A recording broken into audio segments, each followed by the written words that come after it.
Hello everyone! So, papunta kami ngayon sa Mamburao. Hindi ko alam kung anong gagawin namin nun, basta sumama na lang ako. Medyo maambon nung time na to, kaya hindi ako makapag-video ng maayos. Plus, sa likod kami nakaupo, baka malaglag pa yung cellphone ko.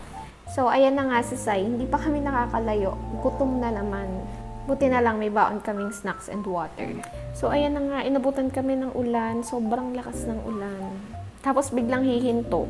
Sobrang saya ng weather dito sa Mindoro, mas moody pa kaysa sa akin. Isa sa mga nagustuhan kong food dito is yung siopaw. Unfortunately, wala silang tinda ngayon. Ito pa isa, yung shawarma shack. Hindi ko alam kung bakit pag dito ako bumibili ng shawarma, sarap na sarap ako. Kapag sa Manila or sa Bulacan, hindi ko na siya gusto. Anyways, dumaan muna kami dito sa palengke para bumili ng isda at saka prutas.